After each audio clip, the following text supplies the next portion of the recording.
ఒక్కసారి మన మిరప మొక్కలు చూడండి. పాపం కాయటం బాగానే కాసినాయండి ఇప్పటి వరకు అయితే. ఇంకెందుకో సడన్గా పూత అనేది ఆగిపోయింది.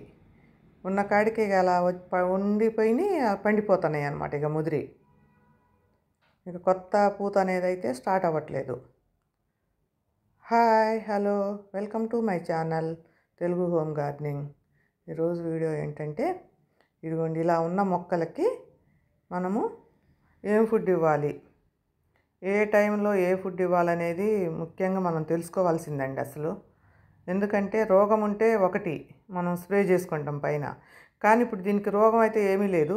కాకపోతే ఇక పూత అనేది లేకోకుండా ఆగిపోయింది. ఉన్న కాడికి ఇక అలా ఉన్నాయి, కానీ కొత్త పూత అనేది మాత్రం కొంచెం కూడా స్టార్ట్ అవ్వట్లా. అంటే మనకు ఇప్పుడు మనం తెలుసుకోవాల్సింది ఏంటంటే, దీనికి బలం లేదని, చెట్టులో ఇంకా బలం లేదు, ఇక ఉన్న కాడికి అలా అయిపోతున్నాయి, కాయలు పండిపోతున్నాయి. కానీ చాలానే కాసినాయండి పాపం. ఇవి బకెట్లలో మళ్ళీ ఇంకో తీగ జాతి మొక్కలు ఉన్నాయి, బీర మొక్కలు చూపించాను కదా ఒకసారి, బీర కూడా పెట్టేశానని. ఇంకా బలం కూడా సరిపోవట్లేదు అట్టుకుంది. అందుకని చెప్పేసి బలం కోసమని మనం ఈరోజు మంచి ఇన్స్టెంట్ లిక్విడ్ ఫెర్టిలైజర్ అండి.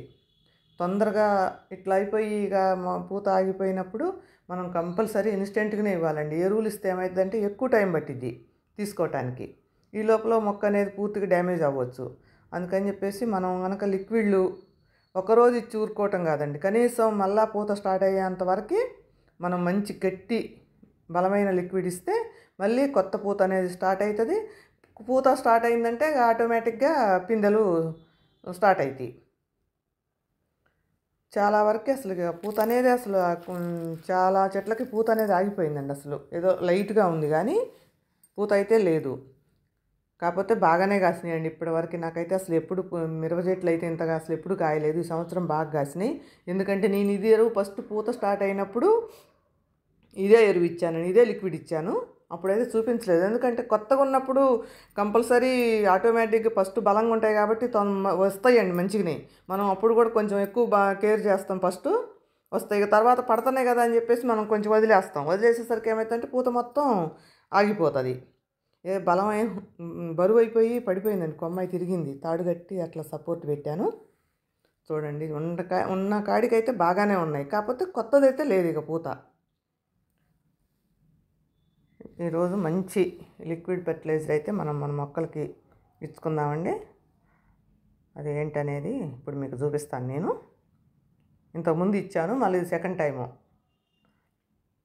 ఫస్ట్ స్టార్టింగ్ అప్పుడు ఇచ్చా ఒకసారి, పూత స్టార్ట్ అయ్యేటప్పుడు. ఇప్పుడు ఇక పూత అంతా అయిపోయింది కాబట్టి మళ్ళీ మనకి పూత రావాలంటే ఇది జొన్న పిండి అండి, ఇది శనగపిండి, కొంచెం బెల్లము, ఇది ఆవపిండి. అందరూ తెలిసిందే, ఇది ఎప్పుడు అట్లా స్టాక్ మనకి కొంచెం కొంచెమే వేస్తుంటాం. ఇది నూనె తీసిన కొబ్బరి చెక్క. ఇవి జొన్నపిండి అయితే ఫస్ట్ నేను ఒక 5-6 స్పూన్లు అయితే వేస్తున్నానండి. ఇది నేను ఒక్కసారి కొంచెం నీళ్ళు వేసాను, 2 లీటర్ల నీళ్ళే బకెట్లో చూశారు కదా. 2 లీటర్ల నీళ్ళకి ఒక 5-6 స్పూన్లు, కొంచెం పెద్ద స్పూన్లు అవి, దాంతో 5-6 స్పూన్లు అయితే వేస్తున్నా.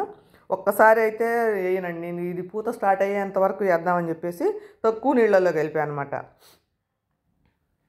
2 స్పూన్లు శనగపిండి, కొంచెం ఇది ఆవపిండి, కొంచెం, కొలత ఏం లేదులేండి మనకు తెలుస్తుంది కాబట్టి. ఇంకా ఇంతకంటే ఇది మొత్తం మనకి పైన తీసేసినవి, పొట్టు తీసేసినవి కావండి, అన్నీ ఫైబరే.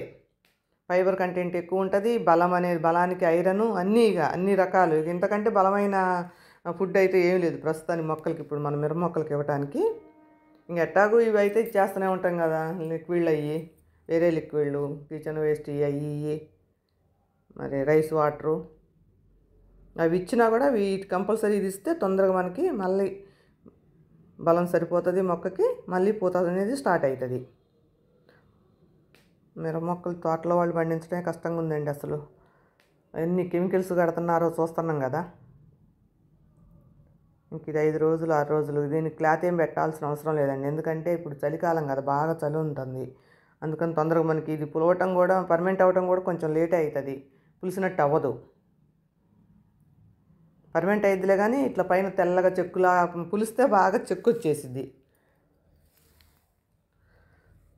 ఇదిగోండి 5 రోజుల తర్వాత మొత్తం కలిసిపోయింది అనమాట. బాగా పిండి మొత్తం నాని నీళ్ళల్లో కలిసిపోయింది. ఇప్పుడు మనం ఒక లీటర్కి 10 లీటర్ల నీళ్ళల్లో మిరప మొక్కల వరకేనండి ఓన్లీ నేను ఇచ్చేది. ఇది ఎంతవరకు అయితే వస్తాయో నాకు ఎన్ని రోజులకి ఒక గ్యాప్లో ఒక 5-6 రోజుల గ్యాప్లో మాత్రం ఇదే ఇచ్చేస్తాను మిరప మొక్కలకి. మళ్ళీ మనకి పూత స్టార్ట్ అయ్యేంతవరకు ఇది అయిపోతుందంటే మళ్ళీ కలిపి ఉంచుతానండి దీన్ని. నాకు ఇది చాలా బలం అనిపించిందండి. జొన్న పిండి కదా, మనకు తెలిసిందే కదా, అన్నీ అందుట్లో జొన్నలు మనం వేసే అన్నీ కూడా బలమైనయే. ఒక లీటర్ తక్కువే తీసుకున్నానండి. ఇంకా 10 లీటర్ల వాటర్ ఇది దీంట్లో బాగా కలిపేసి ఇంకా మిగతాయి ఇంకా 2 సార్లకో 3 సార్లకో వస్తాయండి. అది పక్కన పెట్టేసి మళ్ళీ మిరప మొక్కలకే ఇస్తాను. ఇంకా అది అయిపోతుంది అనుకున్నప్పుడు మళ్ళీ కలిపి ఉంచుకుంటే మనం ఏదో ఒకటి అయితే మన దగ్గర ఉండాలండి. లిక్విడ్లు మనం మొక్కలు పెంచేటప్పుడు ఇక ఆటోమేటిక్గా పెస్టిసైడ్కి సంబంధించిన ఫెర్టిలైజర్స్ ఇవైతే కంపల్సరీ మన దగ్గర ఉంచుకోవాలి. నేను పక్కన పెట్టేస్తాను, చిన్న దాంట్లో పోసేస్తాను. తర్వాత అంత పెద్ద బకెట్ కాకుండా లోపల పెట్టేసుకుంటాం. ఇయ్యా ఇప్పుడు వచ్చింది అయిపోయేటప్పుడు కొంచెం కొంచెం పోయి. ఇదిగోండి, ఇది చిన్న చెట్టు అండి. ఇది ఎంత పూత ఎంత పిందె ఇప్పుడే స్టార్ట్ అయింది, అంత పిందె. ఇంకెంతవరకు ముదరలా కాయలు. మనం స్ప్రే చేయాలనుకున్నప్పుడు కూడా అండి ఆ ఆకులన్నీ తీసేసి మళ్ళీ మొక్కలకి ఏదైనా పైన కూడా స్ప్రే చేసుకుంటే పుల్లటి మజ్జిగనే స్ప్రే చేస్తే 2 రకాలుగా మనకి పనికి వస్తుంది. పెస్టిసైడ్గా, ఫెర్టిలైజర్గా పూత కూడా వస్తుంది. అప్పుడు మనకి భూమిలో పోసుకుంటే భూమిలోకి కూడా ఫెర్టిలైజర్గా పనిచేస్తుంది. మార్చండి, ఒక్కటే కాకుండా. ఇంతేనండి. Thank you.